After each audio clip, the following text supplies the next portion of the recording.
ఇక ఈ రోజున సన్మాన గ్రహీతలు ముఖ్యంగా నా చిరకాల మిత్రులు, నాకంటే వయసులో పెద్దే కదా, కాబట్టి గౌరవం ఇవ్వక తప్పదు. యండమూరి వీరేంద్రనాథ్ గారు, ఆయనతోటి నా అసోసియేషన్ అనేది ఎంత అత్యద్భుతమైనటువంటి ప్రయాణం అంటే, నా స్టార్ స్టేటస్, నేను స్టార్ని అవ్వటానికి అత్యధికంగా ఆయన కంటెంట్, ఆయన రాతలు, ఆయన రచనలు, ఆయన క్రియేట్ చేసిన క్యారెక్టర్స్ నాకు 80వ దశకంలో అవి ఉపయోగపడ్డాయంటే కనుక ఎక్కువ నేను ఆయనకి అది కంట్రిబ్యూట్ చేయగలను. నాకు డెడికేషన్, ఆయన మేధా సంపత్తిలోంచి వచ్చినటువంటి ఆ క్యారెక్టరైజేషన్స్ నాకు సోపానాల్లాగా మరింత హైట్కి వెళ్ళేలాగా, మరింత స్టార్టప్ని పొందేలాగా. చెప్పాలంటే మెగాస్టార్ అనే పేరు వచ్చింది కూడా వన్ ఆఫ్ హిస్ ఫిలిమ్స్. అది కూడా వరుసగా చెప్తాను. ఒకరోజు అమ్మగారు నెల్లూరులో ఉంటుండేవారు, నాన్నగారును, నేనేమో చెన్నైలో మెడ్రాస్లో ఉండి అటు ఇటు వెళ్తుండేవాడిని. అది 1981 ఆ సమయంలో నాన్నరే, నేను అభిలాష నవల్ చదివానురా, అందులో హీరో పేరు కూడా చిరంజీవి, అండ్ అది చదువుతుంటే నాకు ఇది నువ్వే గుర్తుకొస్తున్నావు, నువ్వే ఇది ఉంది, బహుశా యండమూరి రైటర్ కూడా నీలాంటి దృష్టిలో పెట్టి రాశారని అనిపిస్తుంది అని సరే, అవునా, బాగుందాం, అంత బాగుందమ్మా అన్నాను. చదువుతావు, నువ్వు చెప్పమ్మా అన్నాను. అమ్మ చెప్తే చాలా అందంగా చెప్పింది, నేను చదవలేదు కానీ అమ్మ చెప్పేసింది. సో అది ఆ తర్వాత మెడ్రాస్ వెళ్ళిన 2-3 days 2 weeks లోపల అండ్ కెఎస్ రామారావు వచ్చి, బాస్ ఇలాగా ఒక స్టోరీ ఉంది, మీరు మాకు చెయ్యాలి, దాని పేరు అభిలాష. ఏమి కాకతాళీయం, ఆయన పెన్ను పెట్టి శ్రీకారం చుట్టిన క్షణంలో నన్ను తలుచుకున్నారో లేకపోతే చిరంజీవి పేరు ఎందుకు పెట్టారో తెలియదు, కానీ అది సినిమా నాకే రాసి పెట్టుంది. ఆ రాత నాకు ఒక మంచి అత్యద్భుతమైనటువంటి విషయాన్ని చేకూర్చిపెట్టింది, నాలో కాన్ఫిడెన్స్ పెరిగింది. ఇక మన స్టార్గా ఈ ఫిల్మ్ ఇండస్ట్రీలో మన స్థానం సుస్థిరం అనే అభిప్రాయాన్ని కలిగేసిన సినిమా ఒక అభిలాష. ఆ అభిలాష సాంగ్స్ వేళ మార్నింగ్ నేను రాడిసన్ లో నేను జిమ్ చేస్తుండే, మొత్తం నేను వచ్చాను కదా, హుషారు లేదంటే మొత్తాన్ని సాంగ్స్ పెట్టాడు. ఆ సాంగ్స్ లో యూరేకా సాగమిక ఇలాంటి సాంగ్స్ అని వేస్తుంటే ఆ పక్కనే సముద్రం కూడా, గంగావతి, భీమిలి, ఈ రోడ్లోనే ఎగిరి డాన్సెస్ కింద పడి మీద పడి ఏదో చేసిన విన్యాసాలు అవన్నీ గుర్తుకొస్తుంటే what a sweet memory. Morning 5:30-6 o'clock wonderful memories తోటి ఈ రోజునే వచ్చారు. అదంతా కూడాను కెఎస్ రామారావు గారు, యండమూరి వీరేంద్రనాథ్ గారు, మన కోదండరామరెడ్డి గారు, వీళ్ళందరి యొక్క, ఇళయరాజా గారు ముఖ్యంగా, వీళ్ళందరి యొక్క కాంబినేషన్లో నాకు అందించేటువంటి గొప్ప ఇది. ఆ తర్వాత వచ్చే సినిమా ఛాలెంజ్, డబ్బు టు ది పవర్ ఆఫ్ డబ్బు. ఆ సినిమా దాని ప్రభావం ఏంటంటే ఎంతమంది యూత్ని మోటివేట్ చేసిందంటే, అండ్ మనకి ఏమీ లేదు కదా, మనకి ఏమి చేయలేము, మనకు దిక్కుమొక్కు లేదు, మనం ఒంటికాయ సొంటుకొమ్ము లాంటి వాళ్ళం, ఎలాగ రాణించాలి, ఇక్కడ ఎలా డబ్బు సంపాదించాలి, లేదా ఎలాగా ఏదైనా అచీవ్ చేయాలి అనే వాళ్ళకి అది ఆన్సర్, మంచి ఆన్సర్ అది.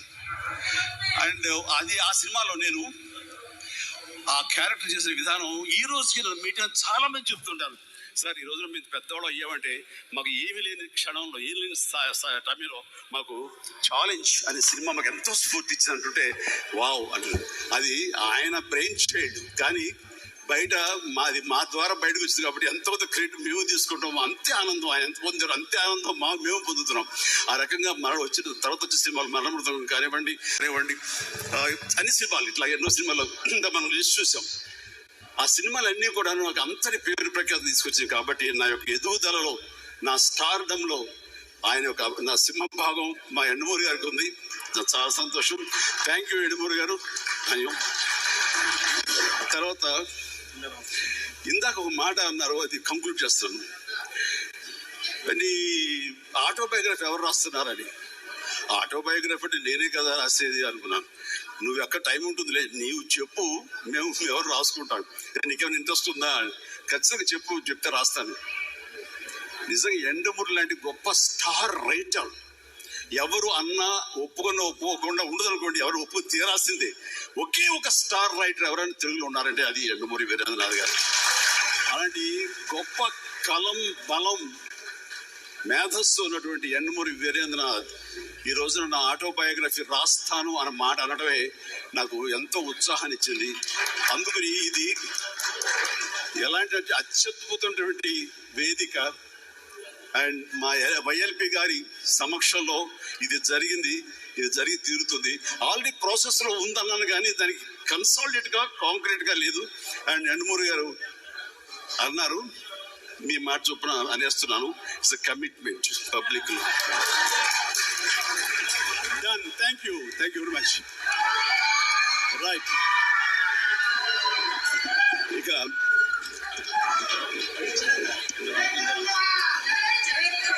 నాకు గతంలో ఇక్కడ సన్మానితులు ఉన్నారే వాళ్ళందరి యొక్క తోటి నాకు ఏదో నా యొక్క 45 ఏళ్ల ప్రస్థానంలో నాకు ఏదో ఒక తారసపడ్డాము, మాకేదో సంబంధాలు ఉన్నాయి. కానీ ఒక ఇండ్ల రామ్ సుబ్బారెడ్డి గారి విషయంలో మాత్రం వారి గురించి విన్నానే తప్ప నేను ఎప్పుడు మీట్ అయ్యే అవకాశం నాకు కలగలేదు. అండ్ వారి గొప్ప మానసిక శాస్త్రవేత్తలు, డాక్టర్ విన్నాను. అండ్ నాకు ఇంట్రెస్ట్ అయిన సబ్జెక్టు మానసిక శాస్త్రం అండి. అండ్ నేను దానివల్ల ఎప్పుడు దాన్ని ఆలోచించుకుంటూనే ఉంటాను. నాకు గురువులు ఎవరు లేరండి, కానీ మీలాంటి వాళ్ళ రైటప్స్ కానివ్వండి, మీలాంటి వాళ్ళ మాటలు కానివ్వండి, ఇవన్నీ యూట్యూబ్లో అక్కడ వినటం, లేకపోతే ఇలాంటి పెద్దలు చెప్పినప్పుడు వినటం, ఇదంతా కలిపి నాలో ఒక లెసన్స్ లాగా ఒక మార్పును తీసుకొచ్చినాయి. అందుకు రకంగా పరోక్షంగా మీరు నాకు ఎన్నో కరెక్షన్స్ చేశారు. ఇందాక మీరు అంటున్నట్లుగా ఈ రోజున ఈ యొక్క మనం వెళ్ళే ఈ స్పీడ్ యుగంలో మనకి ఎన్నో మానసిక రుగ్మతలు లోనైపోతుంటాం. అది బాడీకే కాదు, మనసు కూడా రోగం వస్తుందని మీరు అన్న మాట అది అక్షర సత్యం. మళ్ళీ నిర్వీర్యం చేస్తుంది. ఒకసారి లేవగానే అన్ని బాగున్నాయి కదా, సినిమా సూపర్ హిట్ అయింది, ఇంట్లో బాగున్నారు, డబ్బులు బాగున్నాయి, బ్యాంక్ బ్యాలెన్స్ దండిగా ఉంది, ఏదో తెలియని ఒక న్యూనతా భావం, తెలియని ఒక లోన్లీనెస్, ఎందుకంటే చెప్పలేవు. అది ప్రతి ఒక్కడు ఏదోలే అని మర్చిపోయి వెళ్తుంటారు. కానీ మీలాంటి వాళ్ళు సంప్రదిస్తే కనుక దానికి అత్యద్భుతమైన చిన్న చిట్కాలతో, చిన్న చిన్న మాత్రలతో మీరు దాన్ని మాయం చేయగలరు. అది మీలాంటి వాళ్ళ యొక్క ఆవశ్యకత ఎంతైనా ఉంది. అది గుర్తించి అందరూ ఉపయోగించుకుంటే కనుక అది అందరికి ఉపయోగపడుతుంది, అందరి జీవితాలకి అది మెరుగవుతుంది. ఆ రకంగా మీకు ఈ రోజున సన్మానం చేయటం, మీలాంటి వాళ్ళు గుర్తించి మా వైఎల్పి గారు ఈ స్టేజ్ మీద మీకు సన్మానించే అవకాశం అందరికి ఇవ్వడం మా అదృష్టం. Thank you sir. అలాగే మా విజేంద్ర, మా రాధాకృష్ణ రాజు గారు ఉన్నారు. ఆయన వచ్చేసరికి ముందు చాలా ఇన్విటేషన్ చూడగానే షాక్ అయ్యాను. రాధాకృష్ణ గారు, మా రాధాకృష్ణ గారు అన్నాను. తెలుసా అన్నారు. తెలియటండి, చాలా బాగా తెలుసు. ఆయన నా సినిమాలు బిగిన్ నుంచి కూడా మీరు డిస్ట్రిబ్యూట్ చేశారు. ఎప్పుడు మేము బెంగళూరు వచ్చినా సరే మీరు రిసీవ్ చేసుకుంటుండేవాళ్ళు. అలాంటి మీరు ఈ మధ్య సంవత్సరాల్లో కొంచెం దూరం అయ్యాం. అండ్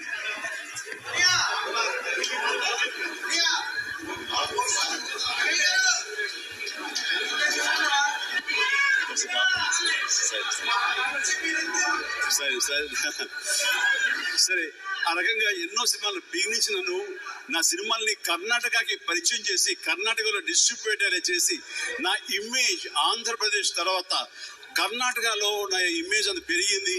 రాజ్ కుమార్ గారు లాంటి ఆయన నన్ను పిలిచి, ఏమయ్యా మీ సినిమా హుబ్లీలో ఇంత అత్యద్భుతంగా ఆడుతుంది, హుబ్లీ అనేది హార్డ్ కోర్ కర్ణాటక బెల్ట్, అలాంటి హుబ్లీలో నీ సినిమా దొంగ మూడు మన ఘరణ మూడు ఇవే ఆడుతున్నాయి, రికార్డ్ బ్రేక్ చేసి అంటే కనుక అది చాలా గ్రేట్ అంటూ మిమ్మల్ని ఓన్ చేసుకుంటారు మా కన్నడిగులు అంటుంటే కనుక దానికి అవకాశం ఇచ్చింది, దానికి నాంది పలికింది మీరు రాధాకృష్ణరాజు గారు. Thank you so much. ఈరోజు మేము రావటం, మీరు కలవడం చాలా ఆనందంగా ఉంది. ఇక మన నెల్సన్ గారా, Wilson Sudhakar. So Wilson Sudhakar గారు కూడా కలిసాను. ఆయనతో కూడా నాకు పరిచయం ఉందన్న విషయం ఆయన చెప్పేందుకు నాకు తెలియలేదు.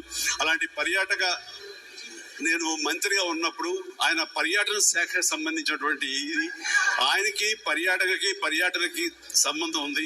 అలాంటి వారికి సన్మానం జరగటం ఉంది, చాలా సంతోషం. ఇలా ప్రతి ఒక్కరిని గుర్తించారు. మరీ ముఖ్యంగా నాకు చాలా సంతోషం అనిపించింది, రామారావు గారి దగ్గర ఒక లాయల్టీ తోటి పనిచేసేటువంటి వారి డ్రైవర్ని, వారి సెక్రటరీని, వారిని పిలిచి పిఏ గారిని పిలిచి సన్మానించడం అనేది చాలా అత్యద్భుతం. అలాంటి వారిని చేయటం అన్నది, అలాంటి వాళ్ళని గుర్తించడం అన్నది ఈ రోజున మన సంస్కారవంతులైనటువంటి వైఎల్పి గారిది. అయిన తర్వాత ఇక్కడ నాకు కంక్లూడ్ చేస్తున్నాను. ఇక్కడ నాకు పరిచయమైనటువంటి మరొక పెద్దలు, ఆయన జస్టిస్ ఆకుల శేషసాయి గారు. ఆయన ఇప్పుడే పరిచయం అయ్యారు. ఆయన సౌమ్యత, ఆయన సున్నితత్వం, ఆయనతో మాట్లాడిన ఇది చూస్తే చాలా నాజుగ్గా చక్కగా మాట్లాడతారు చాలా అనుకున్నాను. కానీ స్టేజ్ మీద ఆయన మాట్లాడిన మాటలు చూస్తుంటే డైనమైట్ లాగా మాట్లాడుతుంటే వావ్ అనిపించింది. అండ్ ఆయన మాట్లాడిన ప్రతి మాట అక్షర సత్యం. అలాంటి వారితో నాకు పరిచయ భాగ్యం కల్పించినందుకు నాకు చాలా ఆనందంగా ఉంది. అండ్ యంగ్ అండ్ డైనమిక్ ఫ్యూచర్లో మంచి అన్ని రకాలుగాను గొప్ప రాజకీయ నాయకుడు అవడానికి యంగ్స్టర్స్ రావాలి, కొత్త బ్లడ్ ఇన్ఫ్యూజ్ అవ్వాలి. అప్పుడే మన రాజకీయ వ్యవస్థ అనేది చాలా మంచి దారి అంటే వెళ్తుంది. అలాంటిది ఎలా కనిపెట్టు నీ గురించి చెప్తానని. ఐ లవ్ యూ కృష్ణుడు. సో శ్రీకృష్ణదేవరాయలు మాకందరికీ ఎప్పటించో ఆరాధించేటువంటి చరిత్ర ఉన్నటువంటి మహాచక్రవర్తి. ఆ పేరు పెట్టుకున్న మన లావు రత్నం గారి అబ్బాయి, రత్తయ్య గారి అబ్బాయి లావు శ్రీకృష్ణదేవరాయలు మంచి భవిష్యత్తు ఉండాలి. అండ్ తను అసెంబ్లీ పార్లమెంట్ లో మాట్లాడే మాటలు కానివ్వండి, తను తీసుకునే ఇష్యూస్ మీద ఆయన ఫైట్ చేయడం కానివ్వండి, ఆయన వాగ్దాటి కానివ్వండి, ఇంగ్లీష్ అవని తెలుగు కానీ ఇలాంటి డైనమిక్ రాజకీయ నాయకులు రావాలి. ఇలాంటి ఎడ్యుకేటెడ్ పర్సన్స్ రావాలి. వీళ్ళకి నిజమైనటువంటి ఏంటంటే ప్రజాసేవ చెయ్యాలి అనే ఒక కాంక్ష తప్ప నాన్నగారు సంపాదించిన సంపాదన చాలు, కొత్తగా సంపాదించాల్సిన అవసరం లేదు. కాబట్టి ఆ ధ్యాస ఉండదు. ఓన్లీ ధ్యాస అంటే అభిమానం సంపాదించుకుని మనం రాజకీయంగా ఏదో ఇది చేసాం, మనం ఈ అభివృద్ధిలో మనం పాలు పంచుకున్నాం, మనం భాగస్వాములు, నా వలన ఈ అభివృద్ధి జరిగింది అనేటటువంటి పేరు కోసం వాళ్ళు పరితపిస్తారు. దానికోసం అహింస చేస్తారు నాకు అనిపించింది. And good all the very best for future endeavours. Exercise చేయండి, బాగా చేస్తారు. Thank you. అండ్ నాకు ఈ అవకాశం ఇచ్చినటువంటి మా పెద్దలు వైఎల్పి గారికి, శ్రీమతి వైఎల్పి గారికి నాకు హృదయపూర్వక ధన్యవాదాలు తెలియజేస్తున్నాను. జై హింద్.